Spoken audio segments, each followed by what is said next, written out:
PVA polymer. So PVA, polyvinyl alcohol, is actually a powder that I buy from the chemistry store, and then I have to make sure it sits for about 3 hours in a crock pot to become a solution.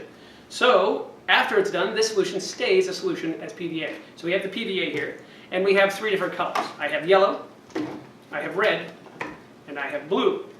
Now the campers will scream, "Ah, you're not right." I say, "Are you correcting me?" And they say, "Yes." And I say, "Good, because just because I'm a scientist doesn't mean I'm right." So here I have these 3 colors. What do we call these 3 colors? Primary. Right, we have primary colors. We have yellow, blue, and red. What do I get if I mix these 2? Purple. These 2 green. These 2 orange, right? So you go over the primary and secondary colors with them. I actually ask them, what do I get when I mix these 2?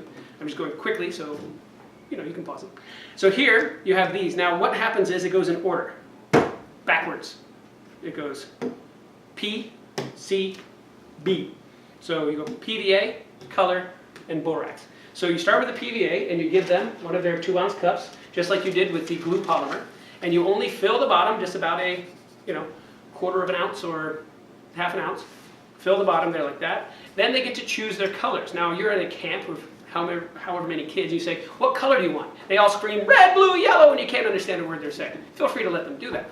And then say, "Okay, I can't understand a word you're saying. So what about the color?" If you want red, put your hand on your head. If you want blue, put your hand on the table or your shoe. If you want yellow, stick your finger on your nose, not in your nose. So you'll see the kids do this. So of course that means that they want orange. Or they do this, that means that they want purple. Because they're mixing red with blue, or they're mixing blue with yellow, that would make green.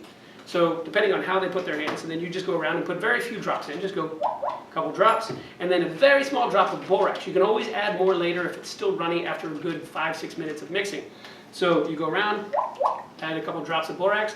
The biggest problem people have with this experiment is they add too much borax and it stays runny. And they don't understand that too much borax does that. So when you have your borax in there, they mix it up, and if they're like, "Oh, mine's not mixing," just say, "Just keep mixing, just keep mixing, mixing, just keep mixing," until they mix it up and it's all slimy slime. When it's all said and done, you give them a lid, and you have them put their lids on their cups, and then they're good to go home. That is PVA polymer.